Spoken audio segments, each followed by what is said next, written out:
Hello दोस्तों, नमस्कार। बात कर लेते हैं आज के दिन भर की सारी बड़ी खबरों की दोस्तों, जहां सबसे पहले आपको बताएंगे व्लादिमीर पुतिन की भारत यात्रा पर आखिरकार चीन का आ ही गया बयान। दोस्तों, तीनों देशों के रिश्तों पर कौन सी बात कह दी चीन ने, जिसके बाद डोनाल्ड ट्रंप को लगी तगड़ी मिर्ची। आनन फानन में भारत संग रिश्ते सुधारने के लिए ट्रंप ने ले लिया बहुत बड़ा फैसला। दोस्तों, बताएंगे ट्रंप सरकार के नए डिफेंस बिल में क्या है, कैसे भारत को इंडो पैसिफिक सुरक्षा के लिए अहम सहयोगी बता दिया ट्रंप ने। तो वहीं आपको बताएंगे इतना ही नहीं, अमेरिका ने पाकिस्तान को दिखा दी औकात, भारत संग रिश्ते सुधारने पर पाकिस्तान की हालत कर दी खराब। ट्रंप ने राष्ट्रीय सुरक्षा रणनीति में नाम तक नहीं लिया। दोस्तों, आसिम मुनीर की हुई भारी बेइज्जती। तो वहीं चौंका देने वाली खबर बताएंगे, पाकिस्तान के टुकड़े करने में जिस मुस्लिम देश ने खुलकर दिया था भारत का साथ, अब उसी देश जा रहे प्रधानमंत्री नरेंद्र मोदी जी। होगी दिल की बात, बताएंगे कौन सा है वो देश, यानी क्या है उस देश का नाम। दोस्तों, वही बताएंगे सबसे बड़े मुस्लिम देश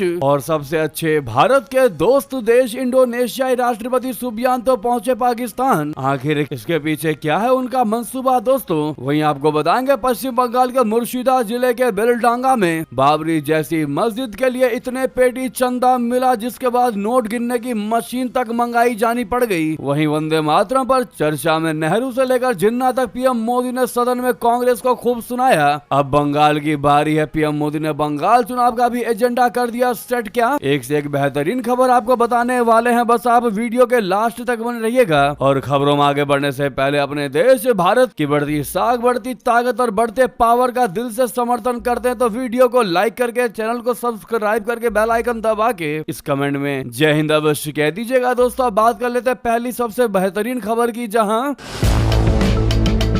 चीन ने रूसी राष्ट्रपति व्लादिमीर पुतिन की हालिया भारत यात्रा पर सकारात्मक प्रतिक्रिया व्यक्त की है। चीन ने तीनों देशों यानी कि चीन, रशिया और भारत को ग्लोबल साउथ का महत्वपूर्ण हिस्सा बताते हुए कहा कि इनके बीच अच्छे त्रिपक्षीय संबंध क्षेत्रीय एवं वैश्विक शांति और स्थिरता के लिए लाभकारी सिद्ध होंगे। चीनी विदेश मंत्रालय के प्रवक्ता गुओ जियाकुन ने मीडिया ब्रीफिंग में कहा कि चीन, रशिया और भारत उभरती बाजार अर्थव्यवस्थाएं हैं तथा वैश्विक दक्षिण के अहम सदस्य हैं। उन्होंने कहा कि तीनों देशों के बीच मैत्री पूर्ण संबंध बनाए रखना न सिर्फ उनके अपने हित में है, बल्कि क्षेत्रीय और वैश्विक शांति, सुरक्षा, स्थिरता तथा समृद्धि के लिए भी अनुकूल है। भारत चीन संबंधों जो 2020 के पूर्वी लद्दाख गतिरोध के बाद ठंडे पड़े थे और अब सामान्यकरण की राह पर हैं, उसके बारे में प्रवक्ता ने कहा कि चीन दीर्घकालिक दृष्टिकोण अपनाते हुए भारत के साथ निरंतर मजबूत और स्थिर संबंधों को बढ़ावा देना चाहता है। उन्होंने कहा कि चीन भारत संबंधों के मामले में हम भारत के साथ मिलकर इन संबंधों को रणनीतिक ऊंचाई और दीर्घकालिक परिप्रेक्ष्य से देखने संभालने को तैयार है, ताकि दोनों देशों के सतत, सुदृढ़ और स्थिर विकास को बढ़ावा मिले, दोनों देशों और उनके लोगों को वास्तविक लाभ पहुंचे तथा एशिया और उससे आगे शांति व समृद्धि में योगदान दिया जा सके। दोस्तों, गौरतलब है कि बीजिंग और मॉस्को के बीच गहरे एवं मजबूत संबंधों को देखते हुए पुतिन की भारत यात्रा पर चीन की पैनी नजर थी। यात्रा से पहले नई दिल्ली और बीजिंग संबंधों पर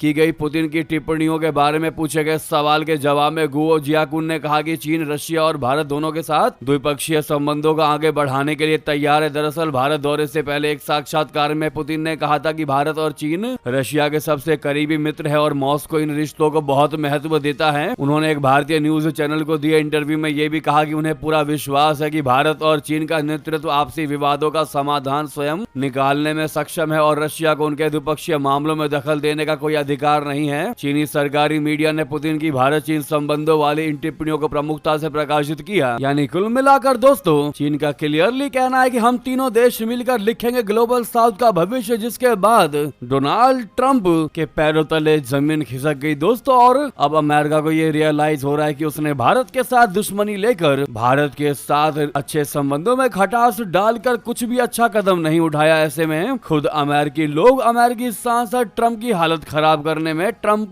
का विरोध करते नजर आ रहे हैं। दोस्तों, इसी बीच आपको बता दें बहुत बड़ी और अधिक ग्रैब करने वाली जानकारी, जहां भारत संग अब रिश्ते सुधारने को तत्पर दिखाई दे रहा है अमेरिका यानी ट्रंप।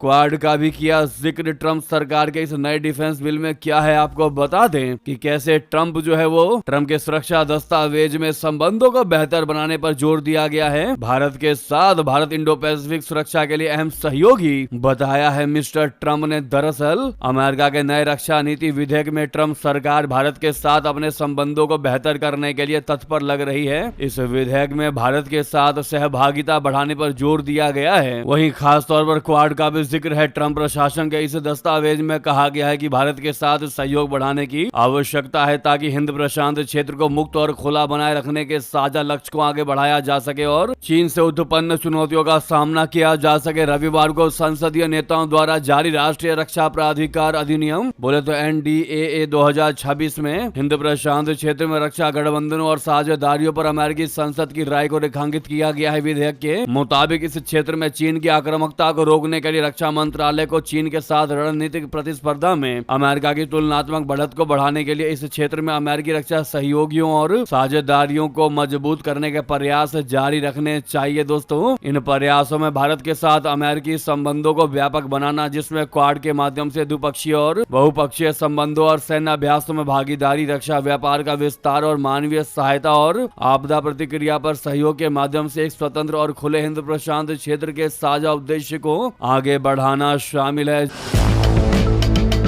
जी हाँ, यानी कि एक तरफ जहां चीन व्लादिमीर पुतिन के भारत दौरे का समर्थन कर रहे हैं और तीनों देश ग्लोबल साउथ का भविष्य लिखेंगे जैसा बयान दे रहा है, उधर अब अमेरिका चाहता है कि चीन के साथ भारत के संबंध अच्छे ना बने और इसीलिए अब भारत साथ रिश्ते सुधारने को तत्पर दिखाई दे रहे हैं मिस्टर ट्रंप। आपकी इस पर क्या राय है दोस्तों? अमेरिका ठीक वही कार्य कर रहा है जो एक कहावत भी है, थूक कर चाटना, सेम टू सेम चीज आज मिस्टर ट्रंप करते दिखाई दे रहे हैं। पहले भारत के साथ रिश्ते बिगाड़ लिए, अब जब उन्होंने देखा कि भारत और चीन आपस में एक दूसरे के साथ रिश्ते बेहतर कर रहे हैं, तो अब आनन फानन में अमेरिका फिर एक बार भारत से रिश्ते और संबंध अच्छे बनाने का प्रयास कर रहे हैं। अब ऐसे में दोस्तों, आपकी इस मुद्दे पर राय क्या है जरूर कमेंट करके बताइएगा। लेकिन अभी तक वीडियो को लाइक नहीं किया है तो लाइक का बटन दबा करके इस वीडियो को जहां पर भी आपका ग्रुप हो उसमें शेयर अवश्य कर दीजिएगा। फिलहाल लाइक कर दीजिए और अंत में शेयर कर दीजिएगा। बात करते हैं अगली खबर की, इसी से जुड़ी, जहां एक तरफ चीन को भारत से दूर करने के लिए ट्रंप ने उठाया कदम, तो दूसरी ओर अब अमेरिका ने पाकिस्तान को दिखा दी औकात। ट्रंप ने राष्ट्रीय सुरक्षा रणनीति में नाम तक नहीं लिया, आसिम मुनीर की कर दी भारी बेइज्जती। दोस्तों, पाकिस्तान अमेरिका की 2025 राष्ट्रीय सुरक्षा रणनीति यानी NSS से लगभग गायब हो गया है। इस सिक्योरिटी डॉक्यूमेंट को ट्रंप प्रशासन ने जारी किया है, जिसके पाकिस्तान के सैन्य नेतृत्व के साथ काफी अच्छे संबंध है। इसे पाकिस्तान और खास तौर पर पाकिस्तानी फील्ड मार्शल आसिम मुनीर के लिए बड़ा झटका माना जा रहा है। मुनीर ने ट्रंप के दूसरी बार राष्ट्रपति बनने के बाद व्हाइट हाउस का 2 बार दौरा किया था। इसे पाकिस्तान अमेरिका संबंधों के लिए मील का पत्थर बताया गया, लेकिन नए सिक्योरिटी डॉक्यूमेंट ने इन दावों को खारिज कर दिया। पाकिस्तान का नाम कभी अमेरिकी सिक्योरिटी प्लानिंग के में बार बार आता था, लेकिन आसिम मुनीर का white house campaign Donald Trump को इम्प्रेस नहीं कर पाया। इस हफ्ते पब्लिश हुई 2025 NSS में पाकिस्तान का सिर्फ एक जिक्र है, जो ट्रंप की 2017 की स्ट्रेटजी से अलग है। उस समय अक्सर पाकिस्तान की आतंकी संगठनों को सुरक्षित पनाह देने के लिए बुराई की जाती थी। इस साल के डॉक्यूमेंट में उन मुद्दों पर दोबारा बात नहीं की गई है। इसके बजाय पाकिस्तान का जिक्र सिर्फ मई 2025 में भारत के साथ हुए संघर्ष के संदर्भ में किया गया है, जिसमें ट्रंप ने संघर्ष विराम करने का दावा किया था। तो वहीं दोस्तों, अगली और बेहतरीन खबर की बात कर लेते हैं, जहां पर इतिहास के पन्ने पलटे तो साल था 1971। भारत और पाकिस्तान के बीच जंग छिड़ी थी। पाकिस्तान के 2 टुकड़े होने वाले थे और एक नया देश बांग्लादेश नक्शे पर उभर रहा था। उस वक्त दुनिया का कूटनीतिक माहौल भारत के खिलाफ था। अमेरिका अपना 7वां बेड़ा भेज रहा था और इस्लामिक सहयोग संगठन यानी OIC के लगभग सभी ताकतवर देश सऊदी अरब, ईरान, जॉर्डन मजहब के नाम पर पाकिस्तान के साथ खड़े थे। लेकिन उस घने अंधेरे में एक चिराग था जो भारत के लिए जल रहा था और उस देश का नाम था ओमान। जी हाँ दोस्तों, ओमान वो मुस्लिम देश था जिसने अरब और इस्लामिक जगत के भारी दबाव को दरकिनार करते हुए यूनाइटेड नेशन से लेकर हर वैश्विक मंच पर भारत का खुलकर समर्थन किया था। जब सब पाकिस्तान को बचाने में लगे थे तब ओमान भारत की सच्चाई के साथ खड़ा था। अगले हफ्ते प्रधानमंत्री नरेंद्र मोदी जी अब उसी ओमान की धरती पर कदम रखने जा रहे हैं। 17 से 18 दिसंबर का यह दौरा सिर्फ फाइलों पर दस्तखत करने का नहीं बल्कि 54 साल पुरानी उस वफादारी को नमन करने का है। दोस्तों 1971 की जंग के दौरान पाकिस्तान ने खुद को इस्लाम के किले के रूप में पेश किया था। अरब देशों पर भारी दबाव था कि वे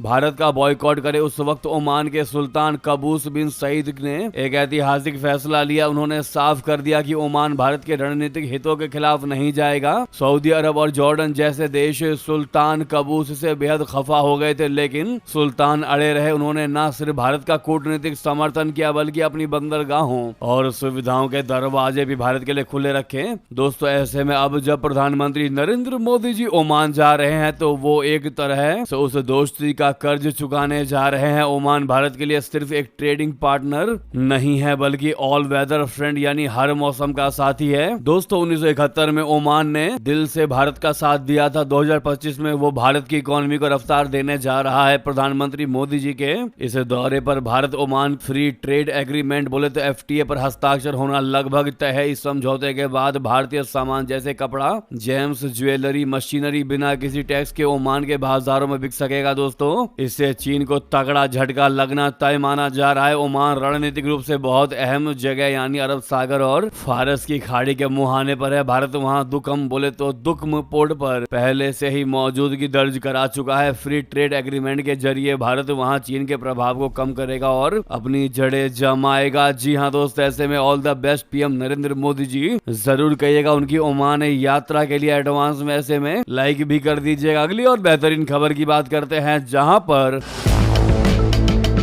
एक तरफ जहां ओमान जाएंगे PM मोदी जी तो वहीं इंडोनेशियाई राष्ट्रपति सुबियांतो पहुंचे पाकिस्तान। व्यापार रक्षा में बड़े समझौते संभव की बड़ी खबर। इंडोनेशिया के राष्ट्रपति प्रबोवो सुबियांतो द्विपक्षीय संबंधों को मजबूत करने और सहयोग के नए रास्ते तलाशने के लिए अपनी पहली 2 दिवसीय पाकिस्तान यात्रा पर सोमवार को वहां पहुंचे। पाकिस्तान के राष्ट्रपति आसिफ अली जरदारी और प्रधानमंत्री शहबाज शरीफ ने नूर खान एयरबेस पर सुबियांतो की अगवानी की। सरकारी रेडियो पाकिस्तान के मुताबिक इंडोनेशिया के राष्ट्रपति के साथ प्रमुख मंत्रियों और वरिष्ठ अधिकारियों का एक उच्च स्तरीय प्रतिनिधिमंडल भी आया है। उनकी ये यात्रा पाकिस्तान और इंडोनेशिया के बीच राजनयिक संबंधों की स्थापना की 75वीं वर्षगांठ के मौके पर हो रही है। विदेश कार्यालय के मुताबिक राष्ट्रपति सुबियांतो प्रधानमंत्री शहबाज शरीफ के साथ प्रतिनिधिमंडल स्तर की बातचीत करेंगे। वो राष्ट्रपति जरदारी से भी मुलाकात करेंगे। इसके अलावा सेना प्रमुख और रक्षा प्रमुख फील्ड मार्शल आसिम मुनीर भी राष्ट्रपति सुबियांतो से मुलाकात करेंगे। दोनों पक्ष पाकिस्तान इंडोनेशिया संबंधों को और मजबूत करने तथा व्यापार, निवेश, रक्षा, स्वास्थ्य, IT, जलवायु, शिक्षा और संस्कृति समेत सहयोग के नए रास्ते तलाशने के साथ साथ क्षेत्रीय और वैश्विक स्तर पर सहयोग बढ़ाने के उद्देश्य से एक व्यापक एजेंडे पर चर्चा करेंगे। इस यात्रा के दौरान कई समझौता ज्ञापनों पर हस्ताक्षर होने की संभावना है। इससे पहले वर्ष 2018 में इंडोनेशिया के तत्कालीन राष्ट्रपति जोको विडोडो ने पाकिस्तान की यात्रा की थी। दोस्तों वहीं आपको बता दें कराची में सिंधु देश बनाने की मांग पर मचा भारी बवाल। पुलिस ने दागे आंसू गैस के गोले, 75 लोग हुए गिरफ्तार। दोस्तों पाकिस्तान के कराची शहर में रविवार को सिंधी कल्चर डे के अवसर पर अलग सिंधु देश की मांग के चलते हिंसा भड़क उठी। पुलिस द्वारा रैली का मार्ग बदलने के फैसले के बाद भीड़ भड़क गई और देखते ही देखते पत्थरबाजियां और तोड़फोड़ शुरू हो गई। पुलिस के मुताबिक जब अधिकारियों पर पथराव हुआ तो उन्होंने आंसू गैस के गोले दागे और लाठी चार्ज किया। इस दौरान कई लोग मौके पर ही हिरासत में ले लिए गए। कराची पुलिस ने अब तक इस हिंसा में शामिल 45 लोगों को गिरफ्तार किया है। हिंसा का यह दौर GA सिंध मुत्तहिदा महाज JSSM के बैनर तले रैली निकालने के कुछ ही घंटों बाद शुरू हुआ। प्रदर्शनकारी बड़े पैमाने पर सड़कों पर उतर आए और आजादी, पाकिस्तान मुर्दाबाद जैसे नारे लगाए। साथ ही उन्होंने सिंध को स्वतंत्र सिंधु देश के रूप में आजाद कराने की मांग की। वहीं आपको बता दें सीढ़ियां बनते आसिम मुनीर ने उगला जहर फिर दे दी गीदड़ भभकी। कहा भारत किसी किसी भ्रम में ना रहे दोस्तों, पाकिस्तान के पहले चीफ ऑफ डिफेंस फोर्सेज यानी सीडीएफ बने आसिम मुनीर ने पदभार संभालने के बाद अपने आधिकारिक समारोह में भारत को एक बार फिर गिदड़ भभकी दी। पाकिस्तानी सेना के हेडक्वार्टर GHQ में आयोजित स्वागत समारोह के दौरान मुनीर ने भारत के खिलाफ जमकर जहर उगला। गार्ड ऑफ ऑनर के बाद अधिकारियों को संबोधित करते हुए मुनीर ने कहा कि भारत किसी भ्रम में ना रहे, भविष्य में किसी भी आक्रामक कार्रवाई की स्थिति में पाकिस्तान की प्रतिक्रिया पहले से अधिक तेज, कठोर और तीव्र होगी। पाकिस्तानी न्यूज चैनल जियो न्यूज के मुताबिक मुनीर ने नए गठित डिफेंस फोर्सेस हेडक्वार्टर को ऐतिहासिक बताते हुए कहा कि इसका उद्देश्य सेना, वायुसेना और नौसेना की संयुक्त क्षमताओं को एकीकृत कर मल्टी डोमेन ऑपरेशन को मजबूत करना है। उन्होंने कहा कि डिफेंस फोर्सेस का मुख्यालय तीनों सेवाओं के ऑपरेशनों को समन्वित करेगा, जबकि वे अपनी अपनी स्वायत्तता और संगठनात्मक संरचना बनाए रखेगी। इतना ही नहीं दोस्तों, तालिबान पर भी बरसते दिखाई दिए मुनीर। कहने लगे TTP या पाकिस्तान किसी एक को चुने। अफगानिस्तान सैन्य अफसरों के सामने मुनीर ने दावा किया कि पाकिस्तान की काबिलियत पर किसी को भी शक नहीं होना चाहिए। वहीं मुनीर ने अफगानिस्तान से कहा कि अफगान तालिबान सरकार को या तो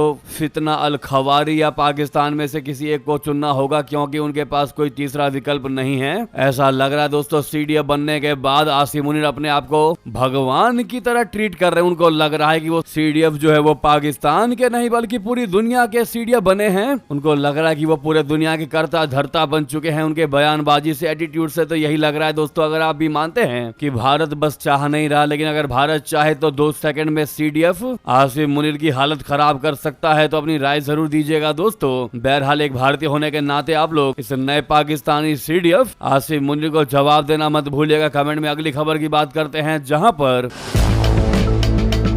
बाबरी जैसी मस्जिद के लिए 11 पेटी चंदा मिला, नोट गिनने की मशीन मंगाई गई। 93 लाख सीधे सीधे ऑनलाइन मिले। जी हाँ, परसों ही बंगाल के मुर्शिदाबाद में इसकी नींव रखी गई थी दोस्तों। पश्चिम बंगाल के मुर्शिदाबाद जिले के बेलडांगा में टीएमसी से निलंबित विधायक हुमायूं कबीर ने 6 दिसंबर को बाबरी जैसी मस्जिद की नींव रखी। बाबरी विध्वंस की 33वीं बरसी पर इस मस्जिद की आधारशिला रखी गई। कबीर ने कड़ी सुरक्षा व्यवस्था के बीच मंच पर मौलवियों के साथ फीता काटकर औपचारिकता पूरी की। अब इस मस्जिद के लिए जुटाए चंदे का की वीडियो सामने आया है। हुमायूं कबीर ने फेसबुक पर एक वीडियो शेयर किया है जिसमें कुछ लोग नोट गिनते नजर आ रहे हैं। मीडिया रिपोर्ट्स में दावा किया जा रहा है कि शिलान्यास समारोह में 11 पेटी चंदा इकट्ठा हुआ, जिसे गिनने के लिए 30 लोग और नोट गिनने की मशीन तक लगानी पड़ी। वहीं बता दें, ब्रिटेन की खालिस्तानी आतंक पर बहुत बड़ी कार्रवाई, बब्बर खालसा नेटवर्क पर लगाए कड़े प्रतिबंध। अब भारत ने कहा तुम्हारे इस फैसले का हम स्वागत करते हैं। जी हाँ दोस्तों, ब्रिटेन सरकार ने प्रतिबंधित खालिस्तानी आतंकी संगठन बब्बर खालसा और उससे जुड़े चरमपंथी नेटवर्क पर कड़े प्रतिबंध का ऐलान किया है, जिसका भारत ने जमकर स्वागत किया। विदेश मंत्रालय यानी MEA ने इसे आतंकवाद और अवैध वित्तीय गतिविधियों के खिलाफ वैश्विक लड़ाई में एक महत्वपूर्ण कदम बताया। विदेश मंत्रालय के प्रवक्ता रणधीर जायसवाल जी ने साप्ताहिक प्रेस ब्रीफिंग में कहा कि लंदन द्वारा उठाया गया ये कदम उन व्यक्तियों और संगठनों को निशाना बनाता है जो भारत विरोधी उग्रवादी गतिविधियों में शामिल है। उन्होंने कहा कि यूके सरकार द्वारा उठाए गए कदम वैश्विक आतंकवाद, उग्रवाद और अवैध वित्तीय प्रवाह को रोकने में महत्वपूर्ण योगदान देंगे। ऐसे व्यक्ति सिर्फ भारत और यूके के लिए ही नहीं बल्कि पूरी दुनिया के लिए खतरा है। भारत ने कहा कि वो यूके के साथ काउंटर टेररिज्म सहयोग को और मजबूत करने की दिशा में मिलकर काम करेगा। यूके सरकार ने पिछले सप्ताह खालिस्तानी उग्रवाद समूह के फंडिंग नेटवर्क को तोड़ने के लिए कई कड़े कदम उठाए। बब्बर खालसा से जुड़े गुरप्रीत सिंह रेहाल की संपत्तियों को फ्रीज कर दिया गया। तो दोस्तों वहीं आपको अगली और बेहतरीन खबर बता दें,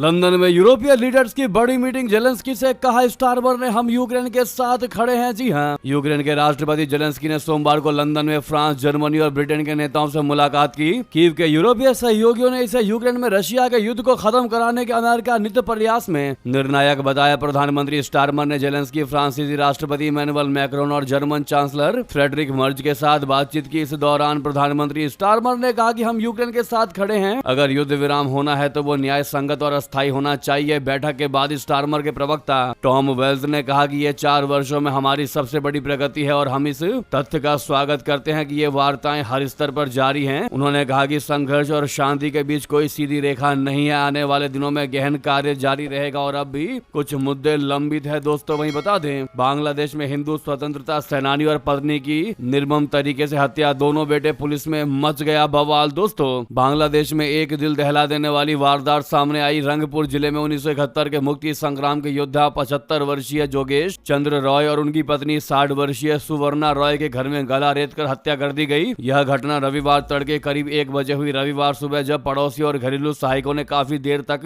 दरवाजा खटखटाया लेकिन कोई जवाब नहीं मिला तो उन्हें शक हुआ। फिर पड़ोसियों ने सीढ़ी लगाकर घर में प्रवेश किया, जिसके बाद अंदर का दृश्य भयावह था। सुवर्णा रॉय का शव रसोई में पड़ा था और जोगेश चंद्र रॉय का शव डाइनिंग रूम में। ऐसे में ग्रामीणों और स्वतंत्रता सेनानी संगठनों में गहरा आक्रोश देखने को मिला। उनका कहना है कि ये सिर्फ हत्या नहीं बल्कि मुक्ति संग्राम के नायकों का अपमान है। जी हाँ, वही बता दें, पाकिस्तान तुर्की समर्थक जमात के खिलाफ खुलकर आए खालिदा जिया के बेटे लाखों बंगालियों का बताया हत्यारा। भारत के लिए अच्छी खबर। दोस्तों, बांग्लादेश की पूर्व प्रधानमंत्री बेगम खालिदा जिया के बेटे तारिक रहमान, जो बांग्लादेश नेशनलिस्ट पार्टी के एक्टिंग चेयरमैन हैं, उन्होंने जमात इस्लामी की तीखी आलोचना की है। तारिक रहमान ने रविवार को बांग्लादेश जमात इस्लामी को लेकर कहा कि यह संगठन वैसा ही प्रोपेगेंडा फैला रही है जैसे फासिस्ट अवामी लीग फैला रही थी। उन्होंने कहा कि बांग्लादेश के लोगों ने देखा है कि कैसे जमात इस्लामी ने 1971 में पॉलिटिकल फायदे के लिए लाखों लोगों को मारा और महिलाओं को बेइज्जती की। यूएनबी की रिपोर्ट के मुताबिक उन्होंने जमात पर झूठे वादे करके लोगों को गुमराह करने का भी आरोप लगाया है, जिसमें यह दावा करना भी शामिल है कि वो वोट के बदले जन्नत की गारंटी दे सकते हैं आपको। वहीं आपको बता दें, वंदे मातरम पर चर्चा में नेहरू से लेकर जिन्ना तक प्रधानमंत्री मोदी जी ने सदन में कांग्रेस को खूब धोया खूब सुनाया। बता दें, प्रधानमंत्री नरेंद्र मोदी जी ने सोमवार को वंदे मातरम की 150वीं सालगिरह पर लोकसभा में हुई यादगार बहस की शुरुआत की। बहस के दौरान पीएम मोदी जी ने जवाहरलाल नेहरू से लेकर मोहम्मद अली जिन्ना पर तीखा हमला किया। उन्होंने भारत के पहले प्रधानमंत्री पर आरोप लगाया कि वे राष्ट्रीय गीत पर मोहम्मद अली जिन्ना के ऐतराज से सहमत थे। प्रधानमंत्री मोदी जी ने कहा कि नेहरू ने कांग्रेस की दशकों पुरानी असहजता के लिए माहौल तैयार किया था। पूर्व प्रधानमंत्री इंदिरा गांधी की तरफ से 50 साल पहले लगाई गई इमरजेंसी का जिक्र किया। पीएम नरेंद्र मोदी जी ने तुलना करते हुए बताया कि कैसे कांग्रेस ने इस नारे की धार को खत्म कर दिया। उन्होंने कहा कि जब वंदे मातरम ने अपनी 100वीं सालगिरह मनाई तो देश इमरजेंसी में उलझा हुआ था। जब इसने अपनी 100वीं सालगिरह मनाई तो संविधान का गला घोंट दिया गया। अब 150 साल बाद वंदे मातरम की शान को वापस लाने का यह एक अच्छा मौका है जिसने हमें 1947 में आजादी दिलाई। दोस्तों, इतना ही नहीं, भारतीय जनता पार्टी के सांसदों ने सोमवार को प्रधानमंत्री नरेंद्र मोदी के लोकसभा में पहुंचने पर उनका अभिनंदन करते हुए बिहार की जीत हमारी जीत बताया। अब बंगाल की बारी है के नारे लगाए। सदस्यों ने अपने स्थान पर खड़े होकर वंदे मातरम के नारे के साथ पीएम मोदी का स्वागत किया, जिसके बाद प्रधानमंत्री मोदी जी ने अपना संबोधन देना शुरू किया। दोस्तों, आपकी इस मुद्दे पर क्या राय है वंदे मातरम को लेकर बताना बिल्कुल मत भूलिएगा। लगे हाथों वीडियो को लाइक करके इस चैनल को सब्सक्राइब करके बेल आइकन दबा के कमेंट में जय हिंद कह दीजिएगा। मिलता अगली बड़ी खबर में। बहुत बहुत धन्यवाद, बहुत बहुत आभार। जय हिंद, जय भारत।